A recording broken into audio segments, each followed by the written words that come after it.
नमस्कार साथियों, infusion notes के यूट्यूब चैनल पर आपका स्वागत है। आज का सेशन रहेगा साथियों 2 जनवरी 2024 से इंडिया करंट अफेयर्स का। इस सेशन में साथियों जितने ही महत्वपूर्ण प्रश्न बने हैं इंडिया करंट अफेयर्स के, वो मैं आपके साथ शेयर करूंगा। साथ ही उन प्रश्नों से जुड़े जो महत्वपूर्ण तथ्य आपसे पूछे जा सकते हैं उन पर भी मैं आपके साथ जानकारी साझा करूंगा। और इसके बाद साथियों अपने देखेंगे इंडिया जीके के 5 महत्वपूर्ण क्वेश्चन जो पुराने एग्जाम के अंदर पूछे गए हैं, और उसके बाद जो अपने कल करंट अफेयर्स पढ़ा था उसका भी रिवीजन करेंगे। सेशन आपको पसंद आए तो इसे लाइक व शेयर जरूर कीजिएगा।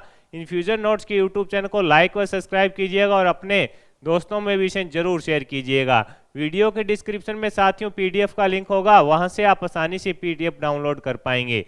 शुरुआत करेंगे साथियों सेशन की। पहला क्वेश्चन आपसे पूछा गया है कि हाल ही में जारी किए गए भारतीय नौसेना के नए एडमिरल एम्प्लॉयड्स किससे प्रेरित हैं। आपसे पूछा गया है कि हाल ही में जारी किए गए भारतीय नौसेना के नए एडमिरल एम्प्लॉयड्स किससे प्रेरित हैं। तो आंसर रहेगा छत्रपति शिवाजी की राजमुद्राओं से। ये इंपॉर्टेंट क्वेश्चन है और आपसे पूछा भी जा सकता है। आपसे पूछा गया है कि भारतीय नौसेना के नए एडमिरल एम्प्लॉयड्स किससे प्रेरित है। तो आंसर रहेगा छत्रपति शिवाजी की राजमुद्राओं से। यानी जब छत्रपति शिवाजी का शासन था उस समय उनके जो राज्य में राजमुद्राएं चलती थी साथियों, उनसे ये प्रेरित रहेंगे, यानी उनकी प्रतिलिपि के रूप में तैयार किए गए हैं। नौसेना के नए एडमिरल एम्प्लॉयड्स किससे प्रेरित रहेंगे। छत्रपति शिवाजी की राजमुद्राओं से। ये जो नए एम्प्लॉयड्स हैं साथियों उनको एडमिरल और वाइस एडमिरल और रियर एडमिरल के लिए जारी किए गए हैं। तो इंपॉर्टेंट रहेगा किसकी प्रतिलिपि के रूप में है। तो छत्रपति शिवाजी की राजमुद्रा। आगे बढ़ेंगे साथियों, अगले क्वेश्चन पर बात करेंगे। अगला क्वेश्चन आपसे पूछा है इसरो खुफिया जानकारी एकत्रित करने के लिए अगले 5 सालों में कितने उपग्रह लॉन्च करेगा। तो आंसर रहेगा 50 करेगा। आपसे पूछा गया है कि इसरो खुफिया जानकारी एकत्रित करने के लिए अगले 5 साल के अंदर कितने उपग्रह लॉन्च करेगा। तो आंसर होगा 50 उपग्रहों को लॉन्च करेगा। इसके अंदर क्या होगा साथियों, ये जो सभी उपग्रह होंगे वो क्या होंगे, मिलिट्री सैटेलाइट होंगे, यानी जासूसी के लिए कार्य करेंगे। ये इंपॉर्टेंट इसलिए हो जाता है कि देश आजकल साथियों जो देश हैं वो प्रतिद्वंदी देश हैं, जैसे अपने पाकिस्तान हो गया, चीन हो गया, ये क्या कर रहे हैं इनकी सबकी जानकारी एकत्रित करनी जरूरी हो जाती है। और इसके लिए साथियों है जो इसरो क्या करेगा, 50 उपग्रहों को लॉन्च करेगा अगले 5 साल में। जो भी इंपॉर्टेंट जानकारी इनसे प्राप्त होगी वो सेना को दी जाएगी साथियों। आगे बढ़ेंगे, अगले क्वेश्चन पर बात करेंगे। अगला क्वेश्चन आपसे पूछा है कि हाल ही में केंद्र सरकार ने सुकन्या समृद्धि योजना में ब्याज दर को बढ़ाकर कितना कर दिया है। ये भी इंपॉर्टेंट क्वेश्चन रहेगा। आपसे पूछा है केंद्र सरकार ने सुकन्या समृद्धि योजना में ब्याज दर को बढ़ाकर कितना कर दिया है। तो आंसर होगा 8.2% कर दिया है। पहले कितनी थी, तो पहले साथियों ये थी 8%। ये अपने को याद रखना है, यानी पहले 8% थी, अब इसको बढ़ाकर कितना कर दिया है, 8.2% कर दिया है। साथियों सुकन्या समृद्धि जो योजना है ये 2015 के अंदर पीएम मोदी जी के द्वारा शुरू की गई थी। ये अपने को याद रखना है। बेटी बचाओ बेटी पढ़ाओ योजना के तहत इसको शुरू किया गया था और उस समय साथियों इसकी जो ब्याज दर थी वो 8% दी जाती थी, अब उसको बढ़ाकर है जो 8.2% कर दिया गया है। अगले क्वेश्चन पर बात करेंगे। अगला क्वेश्चन आपसे पूछा है कि नेशनल ट्रांजिट पास सिस्टम किसने लॉन्च किया है। ये भी अपने आप में इंपॉर्टेंट क्वेश्चन रहेगा। आपसे पूछा है नेशनल ट्रांजिट पास सिस्टम किसने लॉन्च किया है। तो आंसर होगा Bhupendra Yadav. National transit pass system किसके द्वारा लॉन्च किया गया है, भूपेंद्र यादव के द्वारा। इसमें 1 नेशन 1 पास की व्यवस्था की गई है, ये अपने को याद रखना है। इसमें क्या है, 1 नेशन 1 पास की व्यवस्था, यानी साथियों आजकल जो भी आपने देखे होंगे जिन ट्रकों में सामान आता है वो अगर दूसरे राज्य से लेते हैं तो उनको वहां से पास लेना होता है, और दूसरे राज्य में पहुंचाते हैं तो वहां पर भी उनको पास लेना होता है, एंट्री करते हैं तब। लेकिन इसके अंदर साथियों क्या है, 1 नेशन 1 पास की व्यवस्था है जो की गई है, ये अपने को याद रखना है। अगला क्वेश्चन आपसे पूछा है 82वें इंडियन हिस्ट्री कांग्रेस का आयोजन कहां पर किया गया। तो आंसर रहेगा तेलंगाना के अंदर। आपसे पूछा है 82वें इंडियन हिस्ट्री कांग्रेस का आयोजन कहां पर किया गया। तो आंसर हो जाएगा तेलंगाना के अंदर किया गया। कब से कब किया गया? तो आंसर होगा 28 दिसंबर से लेकर 30 दिसंबर तक। 28 दिसंबर से लेकर 30 दिसंबर तक इसका आयोजन है जो किया गया। इसके अंदर हुआ क्या साथियों? इसके अंदर जो अपनी संस्कृति है, विरासत है और जो सामाजिक मुद्दे हैं, इन पर विचार है जो रखे गए। अपने को याद रखना है इसका आयोजन कहां पर हुआ? तेलंगाना के अंदर हुआ। और कब से कब? 28 दिसंबर से लेकर 30 दिसंबर तक इसका आयोजन किया गया।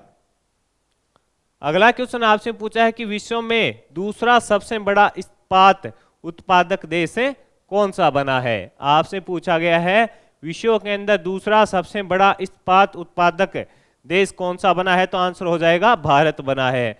आंसर क्या हो जाएगा?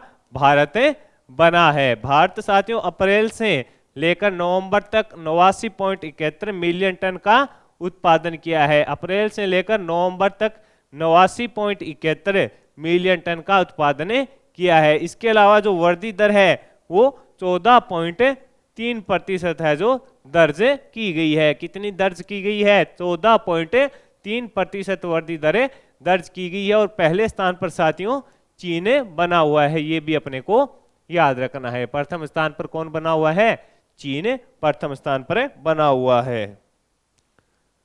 अगला क्वेश्चन आपसे पूछा गया है और आगामी प्रतियोगिता परीक्षा में साथियों यह क्वेश्चन पूछा जाएगा। आपसे पूछा गया है कि 16वें वित्त आयोग के अध्यक्ष कौन बने हैं? तो आंसर हो जाएगा अरविंद पनगड़िया जी को बनाया गया है। और मोस्ट इंपोर्टेंट है क्वेश्चन रहेगा।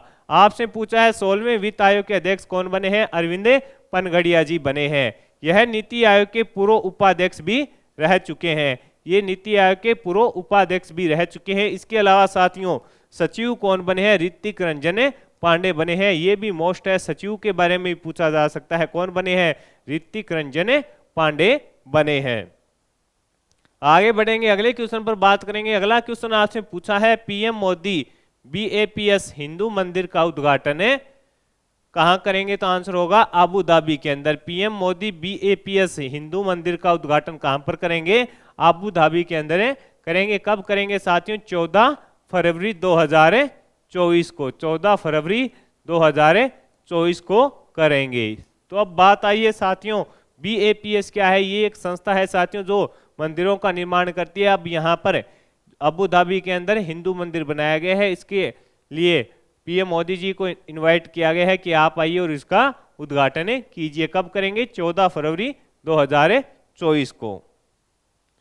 अगले क्वेश्चन पर बात करेंगे। अगला क्वेश्चन आपसे पूछा है कि 100 अरब डॉलर की संपत्ति वाली प्रथम महिला कौन बनी है? तो आंसर होगा फ्रांसुआ बेटनकार्ट मेयर्स बनी है। इंपॉर्टेंट लगा लेना साथियों। 100 अरब डॉलर की संपत्ति वाली प्रथम महिला कौन बनी है? फ्रांसुआ बेटनकार्ट मेयर्स बनी है। कहां की है? तो साथियों ये फ्रांस की है। ये अपने को याद रखना है। कहां की है? ये फ्रांस की है। आगे बढ़ेंगे, अगले क्वेश्चन पर बात करेंगे साथियों। अगला क्वेश्चन आपसे पूछा गया है भारत तिब्बत सीमा पुलिस के महानिदेशक कौन बने हैं? तो राहुल जी बने हैं। आपसे पूछा है भारत तिब्बत सीमा पुलिस के महानिदेशक कौन बने हैं? तो आंसर रहेगा राहुल जी बने हैं। ये मणिपुर के अंडर के 1989 बेंच के IPS अधिकारी हैं। ये कौन है? 1989 बेंच मणिपुर के अंडर के IPS अधिकारी हैं। इनको नियुक्त किया गया है। तो साथियों ये महत्वपूर्ण क्वेश्चन थे इंडिया करंट अफेयर्स के। अब अपने देखेंगे साथियों इंडिया जीके के 5 महत्वपूर्ण क्वेश्चन जो पुराने एग्जाम के अंदर आए हुए होंगे। पहला क्वेश्चन आपसे पूछा है भारत के संविधान के किस अनुच्छेद के अंतर्गत राष्ट्रपति का चुनाव होता है? तो आंसर रहेगा अनुच्छेद 54 के अंदर। इंपॉर्टेंट लगा लेना। आपसे पूछा है भारत के संविधान के किस अनुच्छेद के अंतर्गत राष्ट्रपति का चुनाव होता है? आंसर होगा अनुच्छेद 54 के अंतर्गत होता है। अगला क्वेश्चन है भारत में राष्ट्रपति के निर्वाचन के लिए कौन सी पद्धति को अपनाया गया है? तो आंसर रहेगा अप्रत्यक्ष निर्वाचन की। कौन सी पद्धति अपनाई गई है? अप्रत्यक्ष निर्वाचन की पद्धति को अपनाया गया है। राष्ट्रपति के निर्वाचन के लिए कौन सी पद्धति को अपनाया गया है? तो आंसर होगा अप्रत्यक्ष निर्वाचन की पद्धति को अपनाया गया है। यानी अप्रत्यक्ष निर्वाचन प्रणाली के द्वारा अपने यहाँ पर मतदान होते हैं राष्ट्रपति के लिए। भारत का राष्ट्रपति अपना त्याग पत्र किसे देता है? तो आंसर रहेगा उपराष्ट्रपति को। किसको देता है? तो आंसर हो जाएगा उपराष्ट्रपति को। भारत के संविधान के किस अनुच्छेद में यह उल्लेखित है कि राष्ट्रपति अन्य कोई लाभ का पद धारण नहीं करेगा? तो ये रहेगा साथियों 59(2) के अंदर। किसमें है? 59(2) के अंदर रहेगा।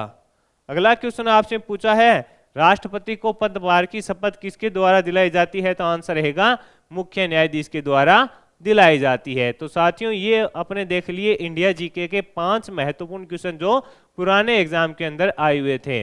अब अपने साथियों जो कल करंट अफेयर्स पढ़ा था उसका रिवीजन करते हैं कि हाल ही में किस देश ने ब्रिक्स में शामिल होने से मना कर दिया है? तो आंसर रहेगा अर्जेंटीना।